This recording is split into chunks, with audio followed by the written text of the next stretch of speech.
Hello students, आज हम करेंगे हिस्ट्री में नेक्स्ट पार्ट मगध। पिछले वीडियो में हमने किया था कि एक समय ऐसा था जब भारत में 16 महाजनपद थे, उन्हीं में से एक मगध था। अब धीरे धीरे मगध बहुत शक्तिशाली हो जाएगा और आगे फिर हम मगध का ही इतिहास पढ़ेंगे। तो इस पे वैसे तो बहुत से वंशों ने शासन किया, लेकिन आज हम 3 वंश की बात करेंगे। पहला वंश है हर्यंक वंश, हर्यंक डायनेस्टी। इसका शासन था 544 बीसी टू 412 बीसी, 544 ईसा पूर्व से 412 ईसा पूर्व। वैसे तो इससे पहले भी एक वंश का जिक्र आता है, बृहद्रथ वंश। पिछले वीडियो में मैंने बताया भी था कि एक जो महाभारत कालीन समय की बात करें अगर हम, तो जो जरासंध राजा था वो भी मगध का राजा था और जरासंध के पिता थे बृहद्रथ। तो बृहद्रथ पहले राजा जिनका जिक्र मिलता है जो मगध के राजा हुए, लेकिन इनको हम ऐतिहासिक नहीं मानते। जहां तक ऐतिहासिक वंश की बात करते हैं तो उसमें हम पहले वंश को मानते हैं हर्यंक वंश, हर्यंक डायनेस्टी। तो 3 वंश की बात करेंगे हम हर्यंक वंश की, उसके बाद शिशुनाग वंश आया था, फिर नंद वंश आया था। तो हर्यंक वंश जो था, इसके सबसे पहले जो राजा थे वो थे बिंबिसार। सबसे पहले शासक थे बिंबिसार। ये संस्थापक थे इसके।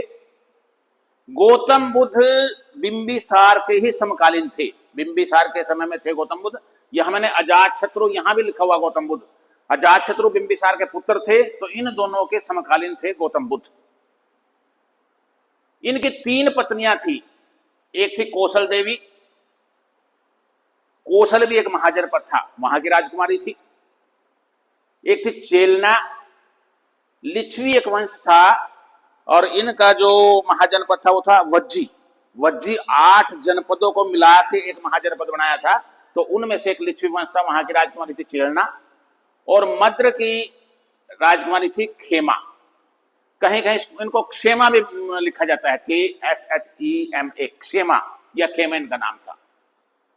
बिंबिसार की जो एक किस्म से उसकी पॉलिसी थी वो ये थी कि या तो युद्ध के द्वारा जो है दूसरे राज्यों को अपने अधीन कर लो, या वैवाहिक संबंध स्थापित करके भी ऐसा कर सकते हैं।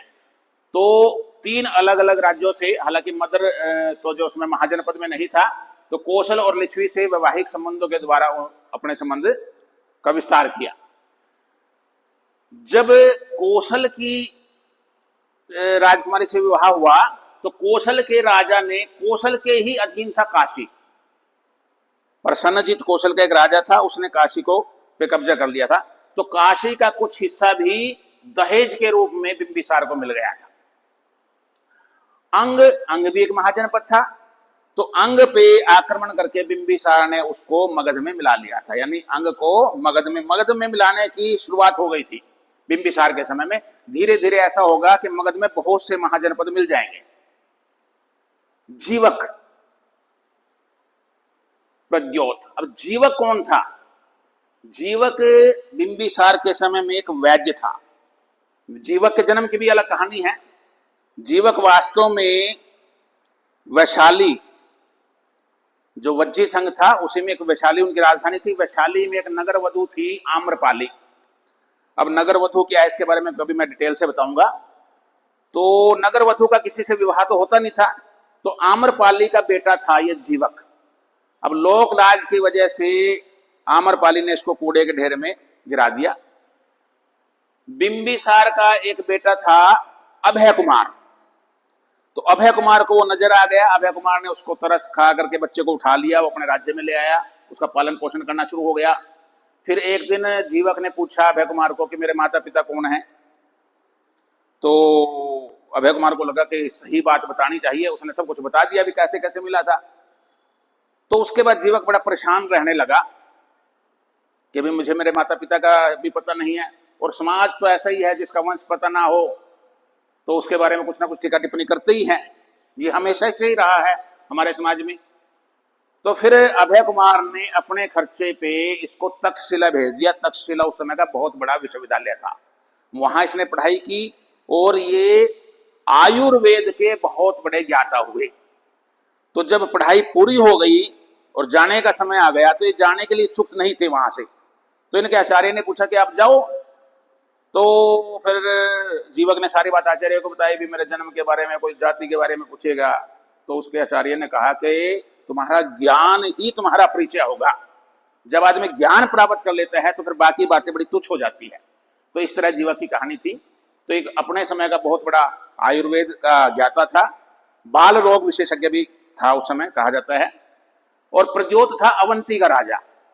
अब बिंबिसार ने, वैसे तो अवंती की और मगध की आपस में शत्रुता थी, लेकिन जब बिंबिसार को पता चला कि प्रद्योत बीमार है, इसकी बीमारी का इलाज नहीं हो रहा, तो इसने जीवक को भेजा स्पेशल प्रद्योत के इलाज के लिए। और उसके बाद प्रद्योत भी बिंबिसार का एक किस्म से अनुयायी बन गया। समझ लो कि उसको स्वीकार कर लिया कि मेरा जीवन बचाया है। गिरिव्रज जो बिंबिसार की राजधानी थी, उसी को राजगृह भी कहा जाता है। तो ये मगध का जो पहला वंश हुआ, हर्यंक वंश, हर्यंक डायनेस्टी, उसका जिस स्थापना की थी वो बिंबिसार ने की थी। बिंबिसार अलग है, बिंदुसार अलग है। बिंदुसार भी आएगा आगे, अशोक के पिता थे बिंदुसार। अजात शत्रु था बिंबिसार का बेटा। अजात शत्रु ने अपने पिता को मार करके गद्दी प्राप्त की, इसलिए इनको पितृहंता भी कहा जाता है। किल्ड हिज फादर, पितृहंता, पिता को मारकर गद्दी प्राप्त करी। गौतम बुद्ध इनके समकालीन थे। Full control over Kashi. Kashi का कुछ हिस्सा दहेज में मिला था बिंबिसार को, लेकिन अजात शत्रु ने काशी पे पूर्ण रूप से कंट्रोल कर लिया। और काशी पे नहीं, कौशल पे भी। कौशल वैसे क्या था, बौद्ध धर्म के जो ग्रंथ है उसमें तो ये कहा गया कि अजात शत्रु बिंबिसार और कौशल देवी का बेटा था। जैन धर्म के ग्रंथों में लिखा हुआ है कि अजात शत्रु बिंबिसार और चेलना का बेटा था। तो चेलना का बेटा हो चाहे कौशल देवी का बेटा हो, कौशल इसका मामे का क्षेत्र हो गया था, इनके मामा थे वहां के। तो इसने कौशल पे भी आक्रमण करके उसको भी अपने कब्जे में ले लिया। उसके बाद एक महाजनपद था वज्जी। वज्जी से 16 साल संघर्ष करना पड़ा। एक बार अजात शत्रु का जो है एक मंत्री था वसाकार, ये बड़ा चालाक मंत्री था।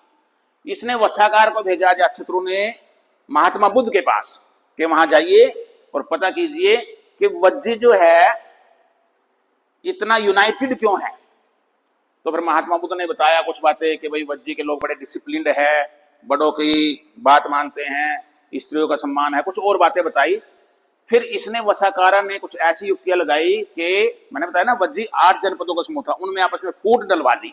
और फूट डलवाने के बाद धीरे धीरे फिर अजात शत्रु का इन पर नियंत्रण होने लगा। एक अजात शत्रु के समय के 2 नई खोजें थी, रथ मुसल और महाशिलाकंटक। ये रथ मुसल एक ऐसा रथ था जिसके साथ जो है बड़ी बड़ी गदा लगी होती थी, और उस गदा में बड़े नुकीले उसके किनारे होते थे। तो वो कुछ किस तरह से उसके सारथी के बैठने का स्थान होता था और वो गदा से प्रहार करते थे।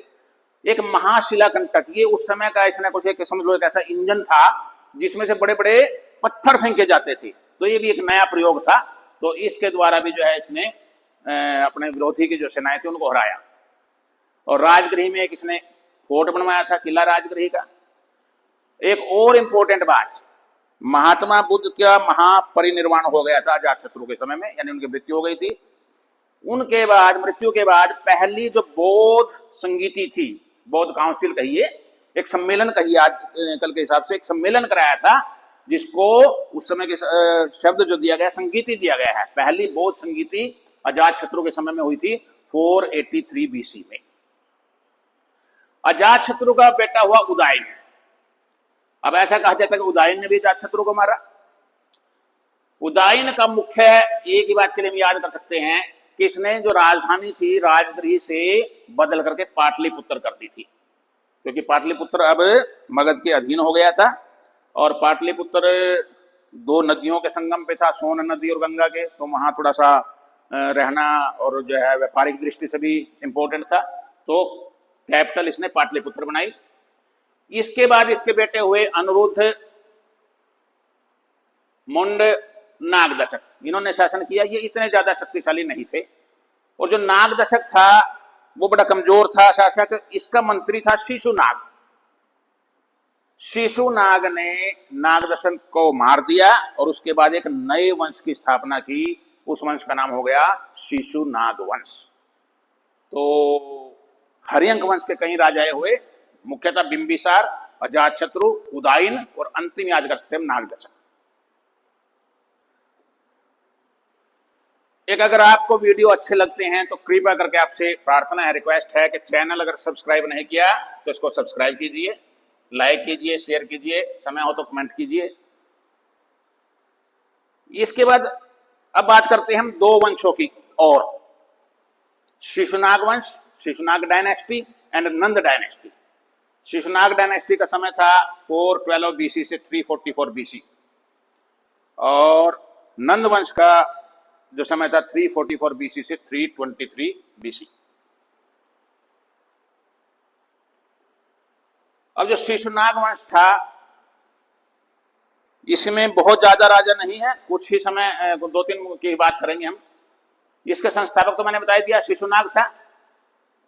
शिशुनाग ने जो हर्यंक वंश का लास्ट राजा था उसका वध करके, लास्ट राजा कौन था?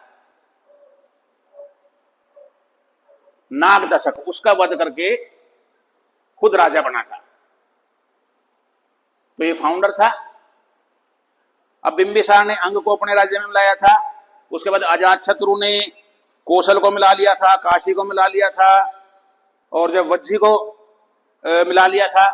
उसके बाद जो अवंती था, अवंती को इसने शिशुनाग ने बिल्कुल नष्ट कर दिया। Distracted Pradyot dynasty of Avanti. Pradyot वंश था वहां का, जो प्रद्योत राजा था जिसके पास जीवक को भेजा गया था, उसको नष्ट कर दिया बिल्कुल। अवंती को भी अपने राज्य में मिला लिया। फिर इसका बेटा हुआ कालाशोक। कालाशोक के बारे में विशेष बात है कि जैसे अजातशत्रु के समय में एक बौद्ध काउंसिल हुई थी, बौद्ध सम्मेलन हुआ था, बौद्ध संगीति हुई थी, ऐसे जो दूसरी बौद्ध संगीति हुई थी वो 383 बीसी में हुई थी।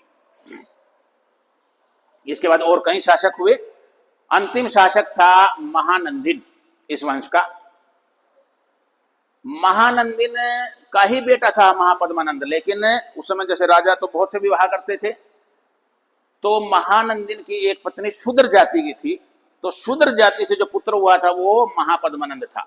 अब शूद्र जाति को अच्छा नहीं समाज में समझा जाता था, ये कलंक रहा है हमारे समाज पे हमेशा से ही जाति प्रथा। तो इसके मन में बड़ी टीस थी, जैसा समाज में इसके साथ भेदभाव होता होगा, तो इसने महानंदिन को, अपने पिता को मार करके शिशुनाग वंश को खत्म करके नया वंश बनाया, नंद वंश। तो नंद वंश के संस्थापक थे महापद्मानंद और ये पहले शूद्र राजा हुए, उससे पहले सारे क्षत्रिय होते थे। तो नंद वंश के फाउंडर कौन हो गए? महापद्मानंद। सर्व क्षत्रांतक ये भी कहा जाता है इनको। सर्व क्षत्रांतक का मतलब सारे क्षत्रियों का अंत करने वाले। जैसे परशुराम जी को कहा जाता है, तो ऐसे ही बहुत से क्षत्रिय राजाओं का अंत किया, इसलिए इनको सर्व क्षत्रांतक कहा गया है। अपरूटर ऑफ क्षत्रिय। एक राट, ये एक इसने नई उपाधि धारण की थी, एक राट। एक राट मतलब द सोल मोनक, एकमात्र सम्राट। First empire builder of Indian history. भारतीय इतिहास में इसको पहला एम्पायर बिल्डर कहा जाता है, यानी साम्राज्य को बड़े व्यवस्थित ढंग से इसने चलाया। वो कौन थे? महापद्मानंद। Succeeded by 8 sons. इसके बाद इसके 8 बेटों ने अलग अलग समय में शासन किया। और इस वंश का जो अंतिम शासक था धनानंद, ये भी बड़ा इंपॉर्टेंट है। क्यों इंपॉर्टेंट है? धनानंद के समय में ही यूनान से अलेक्जेंडर सिकंदर आया, उसने आक्रमण किया 326 बीसी में। यूनान का एक राइटर हुआ, ग्रीक राइटर कर्टियस, उसने वर्णन किया धनानंद की सेना का कि बहुत बड़ी सेना थी, 20,000 कैवलरी, 20,000 तो उसमें घुड़सवार थे, घुड़सवार सैनिक थे, 2 लाख इन्फेंट्री, 2 लाख पैदल जो सैनिक थे वो थे, 2,000 चैरियट्स, 2,000 रथ थे उसके पास, एंड 3,000 एलिफेंट्स, 3,000 हाथी थे। तो उस समय के अनुसार ये एक बहुत बड़ी सेना थी। और विशेष बात क्या हुई धनानंद के समय में? चाणक्य का नाम आप सबने जरूर सुना होगा। चाणक्य भी धनानंद के समय में ही हुआ। चाणक्य शिक्षक थे तक्षशिला में। अब जब आक्रमण हुआ तो ये धनानंद के पास गए कि आप शक्तिशाली सम्राट हो, देश को बचाओ, सिकंदर का मुकाबला करो। तो उस समय धनानंद ने बड़ा अपमान किया चाणक्य का, उसके रंग रूप को लेकर के भी, कुछ और बातों को लेकर भी। तो वो इतना अपमान किया कि चाणक्य ने तभी कसम खाई कि मैं नंद वंश का अंत करूंगा। फिर चाणक्य ने ढूंढना शुरू किया कोई योग्य व्यक्ति। चाणक्य को मिला चंद्रगुप्त मौर्य। चंद्रगुप्त मौर्य को तैयार किया चाणक्य ने एक राजा बनने के लिए, और उसके बाद मौर्य वंश बना। अभी मौर्य वंश हम बाद में करेंगे। अभी इसके बाद हम, अब यही वो समय था जब आक्रमण हुए, तो अगले वीडियो में हम आक्रमण की बात करेंगे, आक्रमण कौन कौन से हुए। और इसी समय में बौद्ध धर्म और जैन धर्म, इनका भी प्रचार प्रसार हुआ। तो एक दो वीडियो बौद्ध धर्म और जैन धर्म पे करेंगे। उसके बाद हम दोबारा से मगध में जो मौर्य वंश होगा उसकी बात करेंगे। तो एक बार फिर से, अगर चैनल सब्सक्राइब नहीं किया तो सब्सक्राइब कीजिए, लाइक कीजिए वीडियो को, कमेंट कीजिए। Thank you, thanks a lot.